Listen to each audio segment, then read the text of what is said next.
Welcome to Season 4, Episode 23 of the Be Conscious podcast. Today, I have the pleasure of interviewing Christina Pascucci. Now, I don't know that I've ever met a more ambitious person on the planet. I mean, seriously, after listening to our interview, you'll likely agree with me. Listen up and prepare to be amazed. Here we go.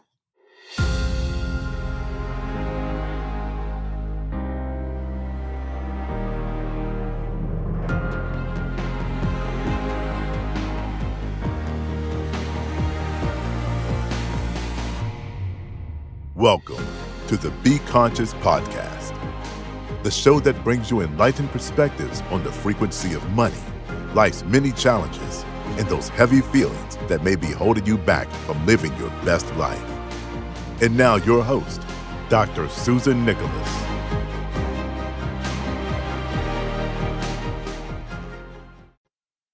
Christina Pascucci has traveled to all 7 continents to tell the world's untold stories.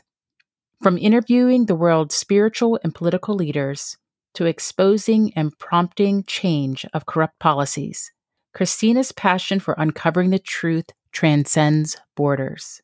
The Emmy Award-winning journalist, licensed pilot, and humanitarian, has worked as a reporter and anchor for KTLA, the #1 news station in Los Angeles, since 2011.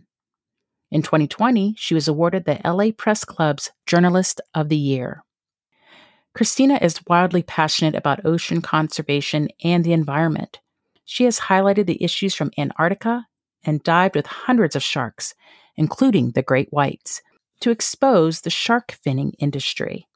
She traveled to many nations around the world, interviewing leaders and extraordinary citizens to raise awareness around climate change, wasteful water policies, and the calamities of war.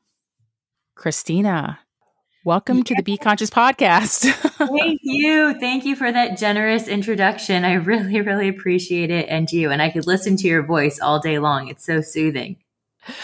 Thank you so much, Christina. And thank you for being here. You know, I wasn't joking when I said you're, I think, the most ambitious person I have ever met. I do tend to get that feedback from my friends who ask, are you going to sit down for a second? But I really thrive and feel so alive, especially when I feel like the things I'm doing are part of my mission. Good. Okay. Your mission. What is it right now? What is your mission in life? I think overall to foster understanding between humans. As a news reporter, I cover a wide variety of different news stories and topics and issues. And what I always notice is that, you present both sides and the truth is always somewhere in the middle.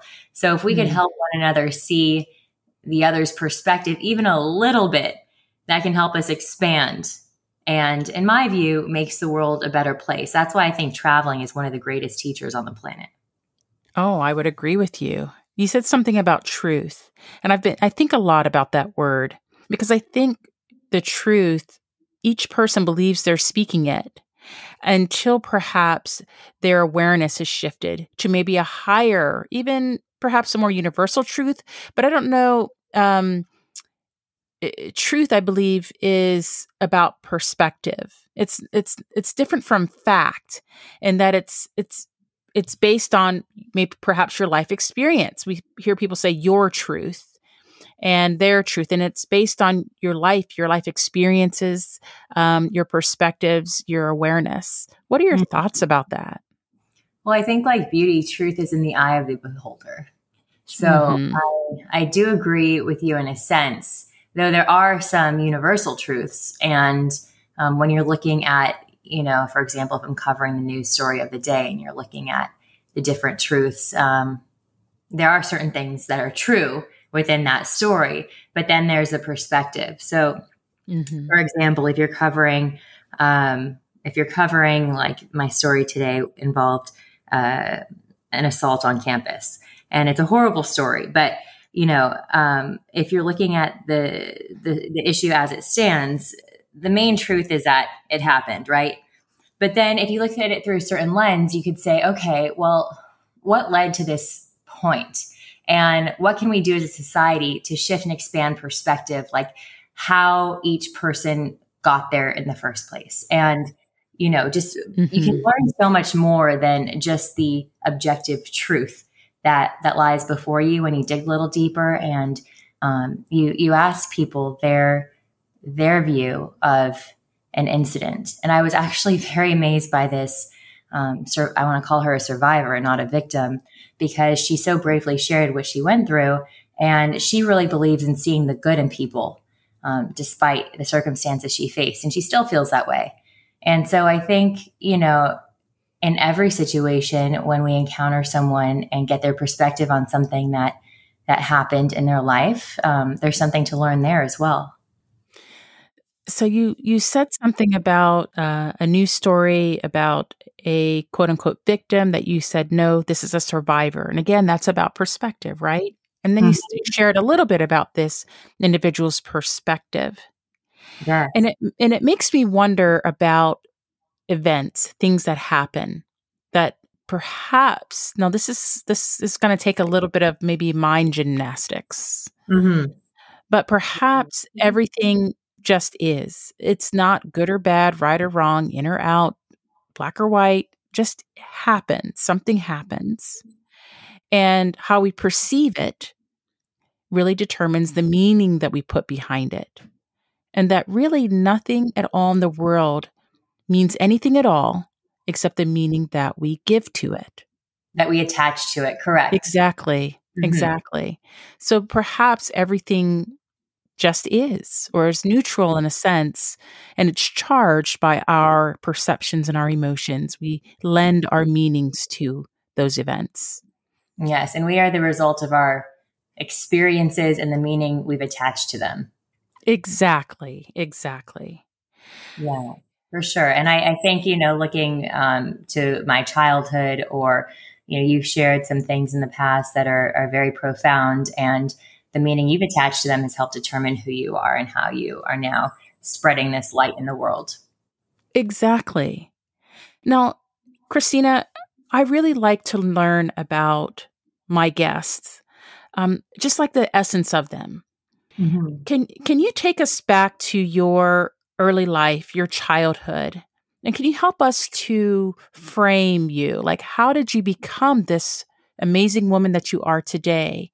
Was there a catalyst? Was there something early on that you had awareness around that began to shape the life that you're living today? Yeah, for sure. I think really the base for everything I do is inspired by my sister. I have two older sisters, 15 and 20, and they're both incredible women. One in particular really struggled with addiction, although they both did. And, watching and going through some of the trauma that accompanied that as a child taught me a few things about people. One, here's my sister, who's this brilliant, inspiring, magnetic, creative being. And she's doing some horrible things. So one lesson was good people sometimes do bad things. Then another thing I learned was to have, more of an open mind. She really helped me see things in expanded perspective, to be more open-minded and loving. Like everyone is doing their best at their current level of consciousness. That was something that Deepak Chopra, I really appreciate. And that was something I saw in her. And so having those lessons as a basis for what was already a very curious little girl looking out into the world and always asking why, it helped catapult me into what would become a reporting career.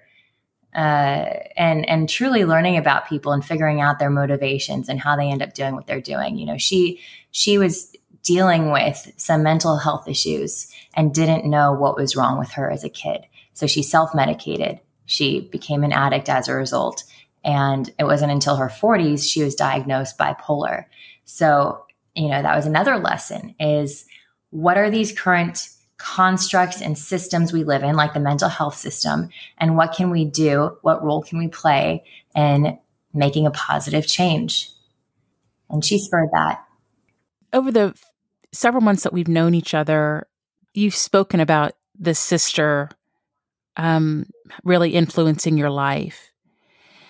What would you say, are you comfortable sharing with us, what was it about that relationship in particular that has shaped you, or that has perhaps is the driver behind all of this amazing ambition that you have? Is there a moment that you can share with us that perhaps was the catalyst for your life?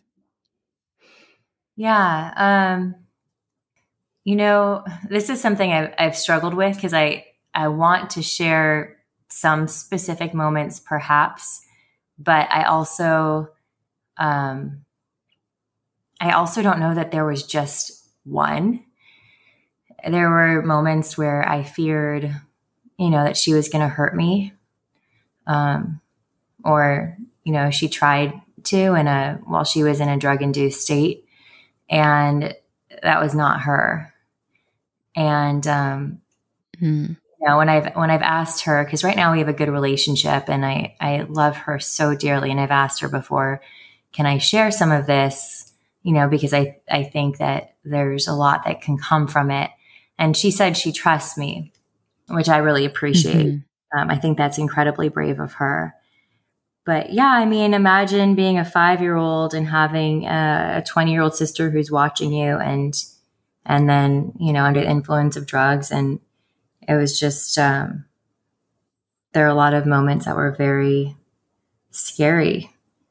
And I don't know, but when I think of life, I think it doesn't happen to you, it happens for you. And all of that transpired, I just think I owe my entire life and success to what she exposed me to and opened me up to. That's something. You said something that triggered me about this idea. I believe it's a question that each of us must ask ourselves. And that is if we believe that we are a part of, in fact, the embodiment of a benevolent universe. And that comes from Einstein's higher conscious thought about, do we believe the universe to be friendly? And I think you said something very poignant, where it's how I perceive it. If I perceive this as happening for me, for my ultimate evolutionary, like my soul, evolutionary trajectory, like to mature my soul and to guide me, or I see myself as a victim of things happening to me that are holding me back. And so it sounds like you took the path of those difficult, scary, frightening situations as a child as fodder, as fuel to propel you forward in a positive, like magnanimous way. Would you say that would be an accurate description of your perception about your life, your early life? Yeah, for sure. And, my father instilled into me too that you have a choice. It's all about the choices we make. And what's that quote about how your thoughts impact your words, impact your actions, your character, or your habits, your character, your destiny. That was very much kind of like the pillar of my upbringing. And if I would cry, or if I would feel bad for myself, my dad would help me snap out of it, because he would say, look,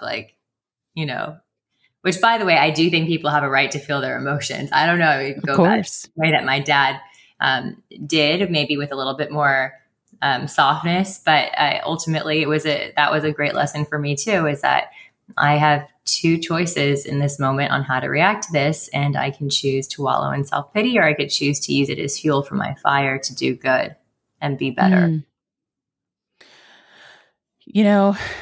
I mentioned this a little bit earlier, and I've been saying it a lot because it's come up with me in my clubhouse rooms. I do weekly healings around the issue of money and poverty, overcoming generational poverty, which is kind of my primary jam. Like, how do we raise humanity out of those cycles and beliefs that are limiting to them? with regard to their self-worth.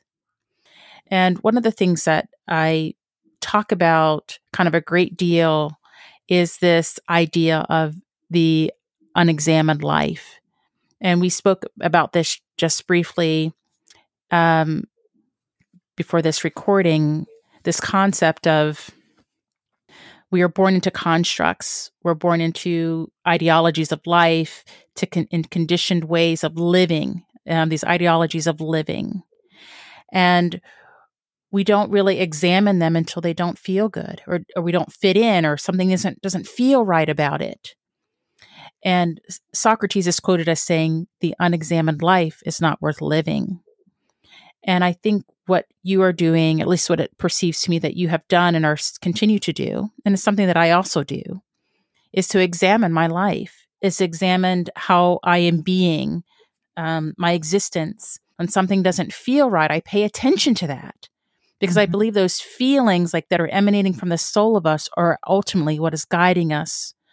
And sometimes you mentioned something about it's good to feel all the emotions. It's not we should try to hurry through the painful stuff and then kind of savor those good feelings and hold on to those. Right. But all of it is part of our experience, that we have to feel all of it and feel through all of it. And when we allow ourselves to feel through that difficulty, those challenges, those things that are frightening, the questions we have about ourselves, that is when we grow. That is when we have that's an opportunity, if you will, when life shows us a situation, a scenario, a condition, a program, something that doesn't sit well with us, that raises up those more dense energies of fear, of shame, of embarrassment, of guilt, all that kind of heavy stuff, if you will, those heavy emotions, then those are opportunities for us to actually transform them. That is what it is for. It's to bring that to the surface so we can address it, and thus we can transform it.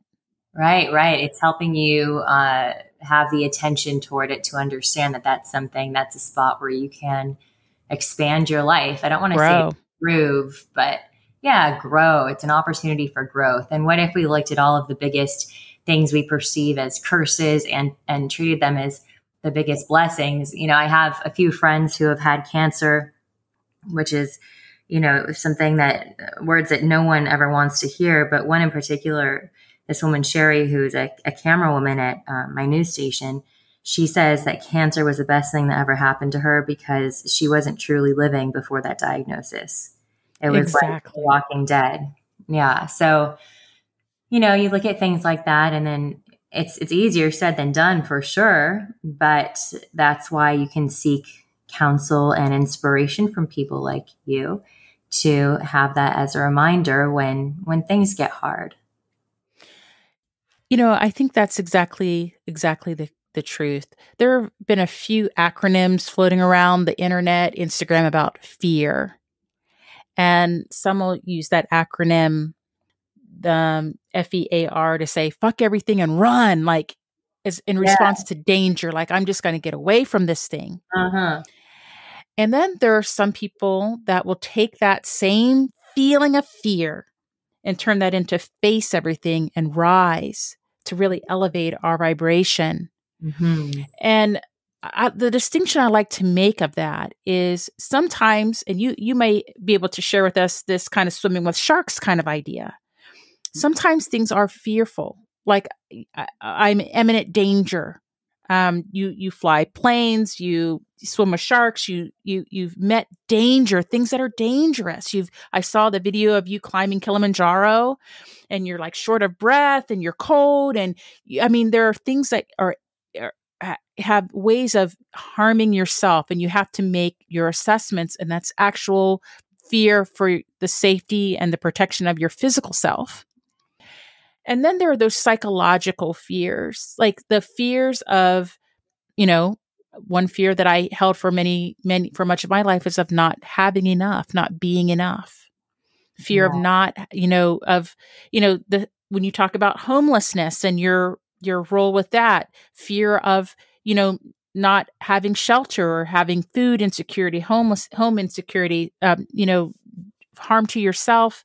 Some of those are beliefs, belief systems that are carried over from generation to generation, and we react to them from that first fear, like we run away from it or we avoid it. We don't deal with it. But I believe some of those emotional things, those very deep, soulful things, often ancestral things, are for us to face it so we can transcend it, transmute that energy and rise, like elevate our vibration. Yeah, and fear shows up differently for everyone. For me, it's thrilling and exciting to face certain fears, like diving with 16 to 18-foot tiger sharks without a cage, and and by doing so, hopefully raising awareness around shark finning and the fact that these aren't the man eaters that people make them out to be. Mm-hmm. Just a slight side tangent. 100 million sharks are killed every year by humans. Sharks kill 6 people worldwide every year, if that. So it's just that in and of itself is kind of a false fear that humans and narrative that humans have created in their brain because of movies like Jaws. But I digress. So when I think of fear, and I do enjoy facing different types of fears. That's why I became a pilot also. However, I was having a conversation with some best friends a few days ago, and they said, well, maybe a bigger, more uncomfortable fear for you would be, like true vulnerability in a sense, like being seen, because I have the fear also of not being good enough. I think that's within a lot of us. And when I tell some people that, they might not understand that fear or, yeah, but I mean, it's like we all live in the universe that is our brain. And so imagine the thousands of thoughts that traverse that universe every single day, like comets, and they're maybe colliding or they're jetting past or whatever. And it's like, shoot, shoot, shoot. And it's sometimes a crazy place to be, even crazier than this wild world we live in altogether. Yeah. It's kind of what's driving the bus. You brought up something that is also near and dear to my heart. And I've termed it my journey of external validation. So for me, and I have a feeling that you're going to identify with this on some level.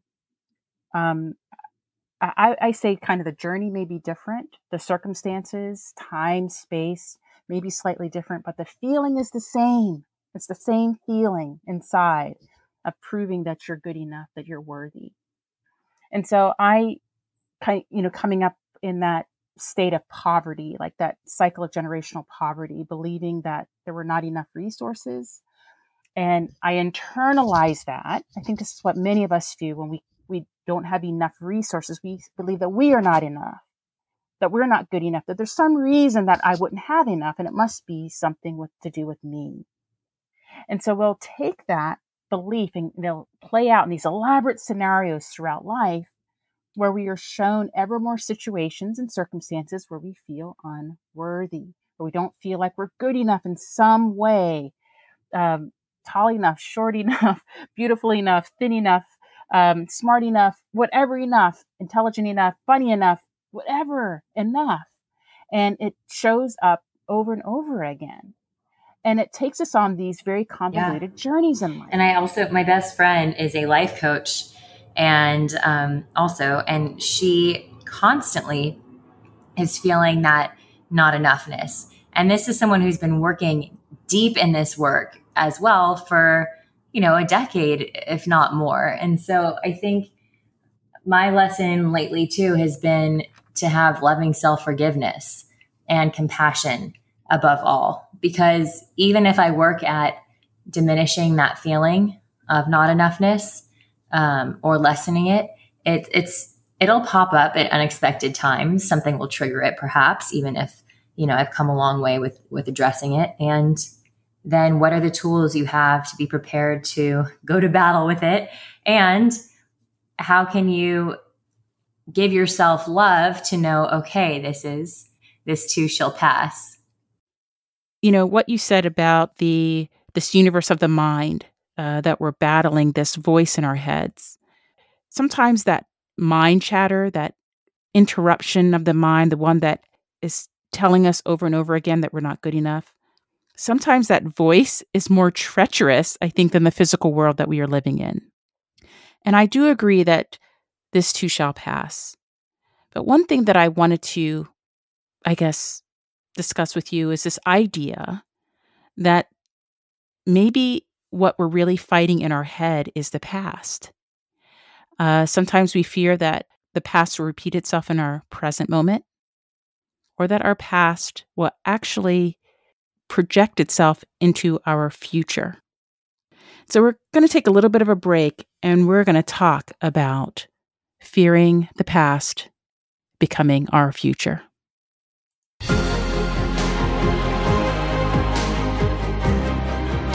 Like what you're hearing so far, make sure you never miss a show by clicking the subscribe button now. How would you describe your relationship with money? Did you ever imagine that your deepest feelings and beliefs about money could be preventing you from acquiring all the wealth that you desire? Click the link below in the show notes to learn more about Dr. Nicholas's highly sought-after Frequency of Money program to positively transform your relationship with money. This podcast is made possible by listeners like you. Thank you for your support. Now, back to the show. So, Christina, I wanted to get your thoughts on the idea that what we fear the most is repeating the past, that we can't leave it where it is. And my thoughts about that are, when we've experienced difficulties in the past, when we've experienced traumas, abuses, when we've had fears, lack, scarcity, whatever our experiences were in the past, if we haven't yet dealt with those things, like those energies of it, those thoughts, those memories, those beliefs, maybe those beliefs that no longer serve us, that there's this core fear, like this core belief that the past will repeat itself.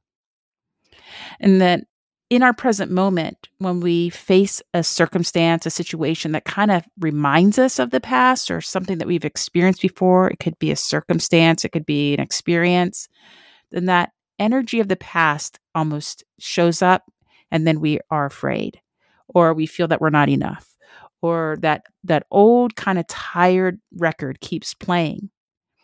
And then if we go one step further, we may project that fear into our future. We may think that the way that things happened in the past, that's what they're going to look like going forward. Yeah. And that might put us in a state of kind of like suspended animation, where we're just almost looking forward to more shit happening, basically. What are your thoughts about that? Well, I think there's a few things there. One is the generational history. So things that happened to our ancestors that maybe we don't even know about. And then it materializes as trauma emerging in your psyche, and maybe you don't really realize why. For example, I found out in my early 20s that my grandmother was Jewish during the Holocaust in Munich, Germany, and no one had even told me that she was Jewish or what she went through. And I had experienced, some anxiety, depression earlier on, and I don't know that it was that, but when I found out about it, I was like, oh, maybe that's what was coming through. And I think that we need to heal the past to move forward.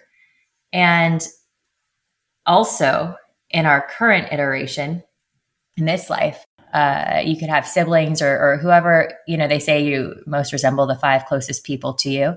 And so say it's your sisters or brothers or best friends, and you see what they do. So in my case, both my sisters are addicts, and alcohol is a big issue. And so maybe I fear their experience and their past as being something that I could take on in this life.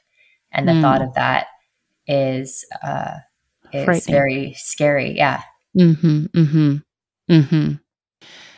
I like that you brought up your grandmother and the Holocaust, because in my energy practice, I have worked with individuals who are not in themselves Holocaust survivors, but in their family, like it's in their history, in their ancestry, as you duly noted. And I've noticed in their energy field a sorrow, like a very deep-seated sorrow. And that energy, I believe, it takes me back to something that I came to understand from my conscious awakening. And that is that we inherit more from our ancestors than our genes, than the physical genes that make up our physical body, that we inherit the energy of past generations.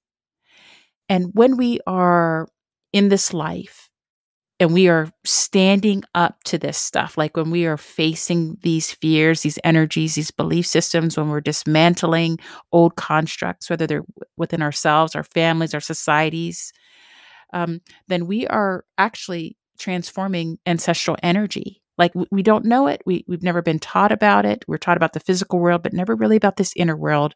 Like you said, this universe in our mind and our hearts and our souls. We're never taught about that, how to deal with that. But I believe at the core of it, it's energy. And that the energy of the world, like of the physical world, it follows the very first law of thermodynamics, which states energy is not created nor destroyed, but it changes state. And so I believe the energy that is us, the energies that's within us, those memories, that energy that we carry in our DNA, that ancestral past, all that stuff that wasn't transformed and that is carried over generation to generation. I talk a lot about poverty, the mindset of lack, and the belief of the self-worth, the lack of self-worth. That's carried over until someone in that lineage stands up as light, like in the light, to transform the energy. And when you transform it for yourself, when you overcome these things in your own self, that you actually transform backwards and forwards generationally. So you heal yourself, but you heal that ancestral energy, and you heal it for the generations that are to come after you. Yeah, I could definitely see that. And, they even say, I've talked to a lot of vegetarians who talk about the energy of food and why they won't eat meat. And if they do sometimes eat meat, they are very particular about how and or what kind or where it comes from, because, that energy is stored into animal cells, which you then put into your body too. I mean, everything and anything you can think of is interconnected. Exactly. And when we speak about food, some will believe, and I went vegan for a while, and now I do primarily a plant-based diet, but I'm not entirely vegan. The idea that I understood or came to understand behind that is that if the animal feels fear before they are slaughtered, before it is put in our grocery stores on our plates, then we ingest that energy. That it's like, there's chemical reactions that occur in the body and we ingest it. And let's say you can't get on the bus that, oh yeah, we're ingesting fear. Well, we've known clinically in medicine that if we consume certain organs, like particularly hormones, like the thyroid of an animal, then we can have hyperthyroidism. Like we can also experience that chemical imbalance. And so we've known that. And sometime in the past, the idea of putting thyroid meat in ground beef was taken away because of that. The idea that we were ingesting that and it was causing reactions. Same thing with antibiotics or other chemicals that are in that the animals are exposed to, we then become exposed to. But can we take it one step further to the energy of it? And so if we can consume that energy from animals, could we not inherit it in our genes? In our bodies, like we actually come into this life with baggage. Right. We all got it. And so I think that's the thing. I think that we are never taught, that we are never told in this life is that, yes, we have outer work. We have things to learn about the physical world and jobs to do and marks to make on the world, change to make in the world. But that's all that external. That's the external work. That's the external journey. What about that inner journey? One of the talks that I'm giving next month is about motivation. And the crux of this idea is what motivates you? Like, what drives us to do what we are doing? What is driving the bus? Yeah, it's such an important question. What drives you? And so I had this big external. I think there are two major categories of motivation. And motivation, is the reason or reasons that we act or behave in a certain way. And so it's kind of very simple, but I think there's a lot packed in there. And I think there are two big buckets or two big categories, if you will, of motivation. And one bucket is the external stuff, which we were just talking about. It's like the money, the degrees, all these drivers of success, of power, of whatever it is that we're after in life. Maybe just living a good life. Maybe just overcoming our circumstances. And then there's the inner drivers. And those inner drivers are more like love and like peace and actualization and inspiration and purpose, those types of things that drive us to do what we do. And I think what we don't look at is the inner, that inner journey of self-validation. It looks often very different than that external journey of validation. And when we don't look at this stuff and we just, I feel like it's the hamster wheel. Like we just continue doing what we're doing. We're afraid to get off the hamster wheel because we have fear about money, about status, about social media, about what people will say, what people will think, how we'll live. We have all these fears and so we stay on it. We stay on the hamster wheel, which is this perpetual drive for more, to receive more money, more titles, more status, more clothes, more physical, more boats, more cars, more houses, whatever it is. I have a slightly different fear. Okay, let's hear that. My biggest fear is not living my life fully. Mm. And so every day, I don't know, the way it manifests in a way that is sometimes self-defeating for me is that I have a hard time slowing down. And I'm getting more used to relaxing, but the number of things I do in a day frightens a lot of my friends. It's like mind-boggling. Yes. Yeah. So and the result of that is I'm often exhausted. I wake up at 3 a.m. and don't get much sleep, and all of that, ultimately impacts your overall wellness. So I think if you can find that balance, maybe my fear could help drive me towards success. But and so it's also having grace with yourself and being okay with yourself when you realize your fear, not being too hard on yourself about it. Well, I think each of us can ask ourselves, can we get to that end result, of living a fulfilling life or achieving what it is we were meant to achieve? We can do it in fear. We can do it on the road of external validation. Or can we do it from a place of inner wellness and peace, like happiness and joy, of enoughness, of fulfillment? And I think in the construct of life that has been created on this planet right now, we don't even realize that we have a choice.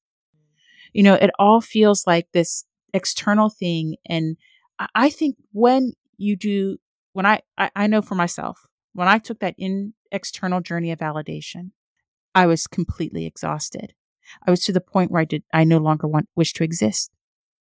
And then I believe I was given a gift with a conscious awakening to begin the inner journey of validation.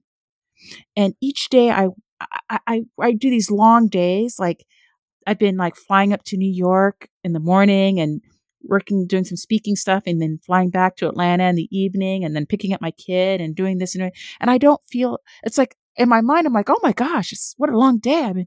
But I don't feel exhausted. And I think it's because what's driving the bus is the inner journey. It's me. It's like when I prepare to speak as I'm speaking to you, as I prepare my message to humanity. It's one of light. It's one of purpose. It's one of actualization, where I feel like this is what I am meant to do. I do it out of love, out of true compassion and joy, and it doesn't wear me down. And so you and I are similar in many ways, where people will just are aghast at what you can accomplish in a single day. Yeah, but you And managed to not get tired. exactly. And I are burned out, which I used to get burned out in medicine, and many doctors are burned out. I was burned out being an entrepreneur, creating a healthcare company. I was exhausted being a healthcare equity investor. I couldn't manage working that job and being a mom. Like I was overwhelmed. I was in a state of overwhelm. And So, now I do all this stuff, and I manage to do it with ease and grace. how do you do it with ease? How do you incorporate that ease? I think it's this critical shift of going in, like achieving what it is, like being actualized from the inside out, like doing the inner journey. I call it the process of introspection.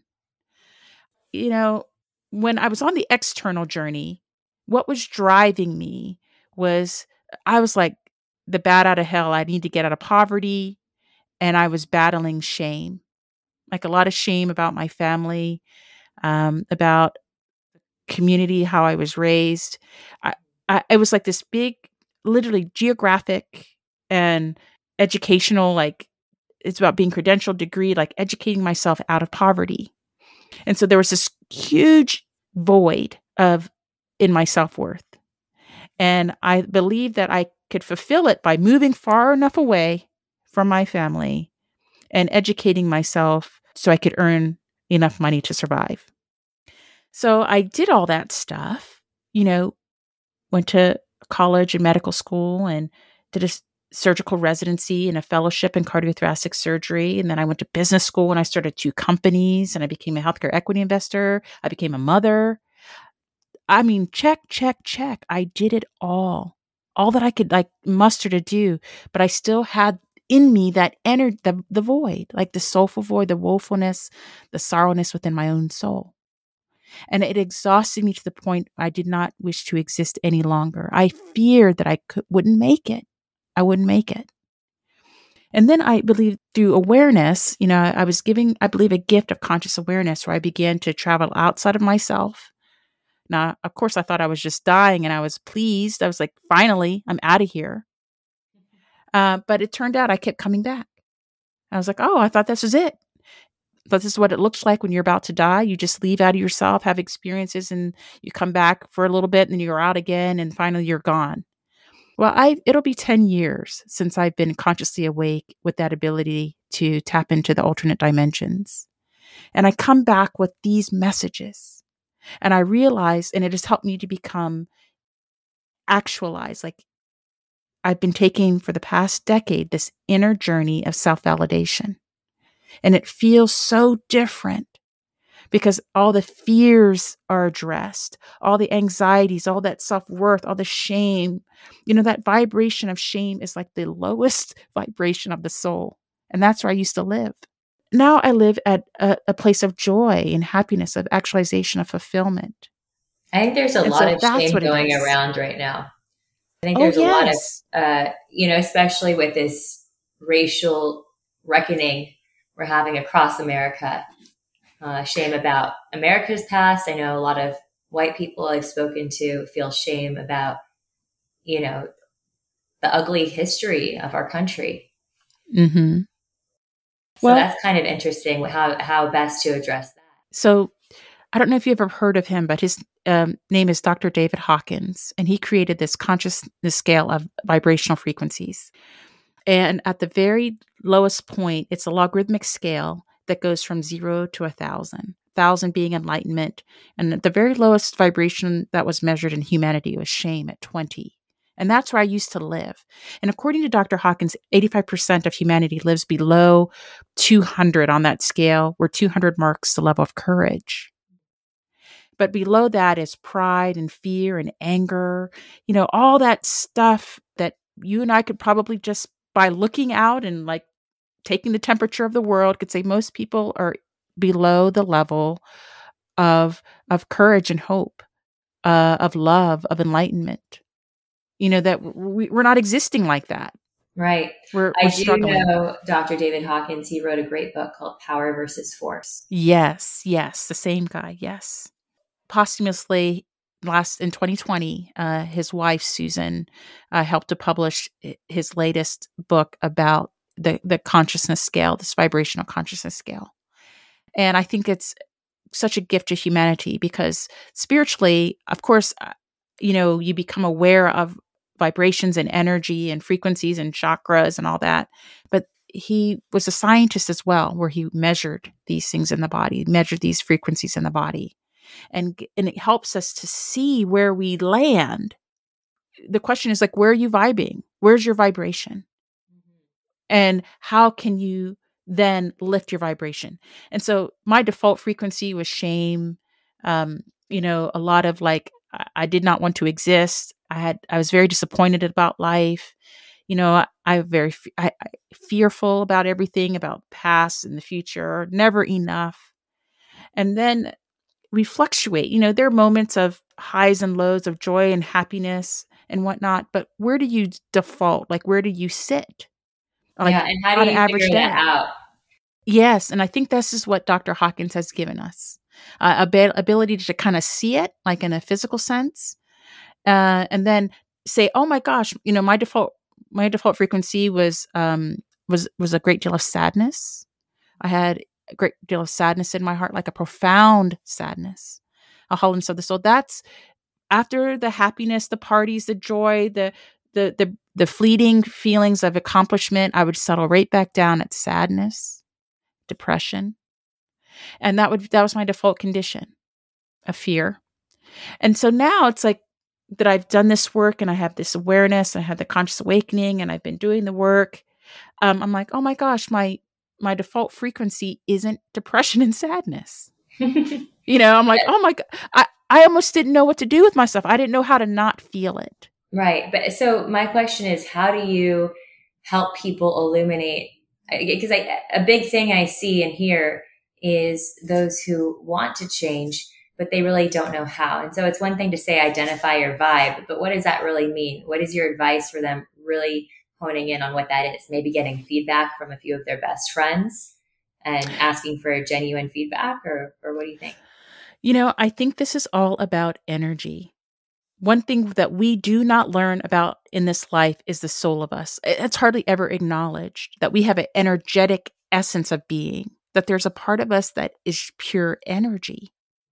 And it's tapping into that. It's learning how to tap into that, which I think requires for many guidance to get to this inner space. And many of these energies are in need of transformation. So to answer your question, I really think there's going to be or needs to be a shift in education systems and our work environments and our financial systems. I believe there has to be a shift in awareness, a shift of consciousness. And we're seeing it with this great resignation where people are like saying, wait a second, whatever I was doing, Right. It was not fulfilling me. It was not enough. I was struggling and it was hard and I'm not doing it anymore. And so I think there's a awakening, if you will, of humanity, awakening of consciousness. And I also believe there's a dispensation allowed on the planet for the transformation of these energies now. And we see a lot of old constructs, all this stuff that's no longer serving us, antiquated beliefs, ideas, cultural things that are being dismantled. Like the race construct, like gender, like, women's rights and all of it, the Me Too, all these movements, this dispelling of dictatorships. These are raising our vibration. These are raising the vibration of the planet. These are energies that are finally coming to head and being transformed. And I think that it also is occurring and must occur within each and every one of us. And so I think what the future looks like, Christina, is we used to go to a doctor for a checkup and we get these medications and they all these add these chemicals to our bodies and surgeries. And I used to be a part of that. I used to operate on people and do that. That's what I believed healing was. But now I think it's going to come down to energy. Yes, it'll be complementary. You get into a car accident, you need to have your bone reduced or you need to have sutures. Yeah, we're going to still have that. But I think when it comes to healing the soul, then we're going to have to look at the energy of it all. And that will be transformed through energy healing. Mm-hmm. Yes. And something that you said just triggered a thought that you've spoken about looking externally versus internally, and I'm looking out right now into nature and outside my window, and it's such a vast, beautiful universe you can continually explore, yet equally vast and beautiful and so cool because it's within us is that internal universe. Mm-hmm. I think we have trillions of cells in our body. This is just, we are walking miracles in terms of how our systems all coordinate with one another, from, our brain to our heart to each of our individual organs and the mitochondria within our cells. I don't know. It makes your brain explode to think of the magic within us. Exactly. And so I think perhaps our future looks like that inner journey, that not just the inner journey of validation, motivation, but looking at the inner part of ourselves. I believe that's the holy grail. That tips to balance. That is really, I believe, designed for us to become more consciously aware of ourselves and our surroundings, our planet. Well, Christina, this has been a wonderful interview. You are an amazing person, a wonderful being, and it has been a great pleasure interviewing you today. Thank you. I just admire you so much, Susan. I appreciate all your insight and time and thought-provoking conversation. Now my brain is going to go for the rest of the day just thinking about all this. I love it. I want to thank you for taking this inner journey with us today. And whether you are coming or going, looking inside or out, remember to be conscious. If you loved this episode and if today's message resonated with you, please subscribe, rate, and review the Be Conscious podcast. I want to know what inspired you and what conscious topics you would like to hear more about. And if you want, you can share those thoughts and questions with me at info@susannicholas.org.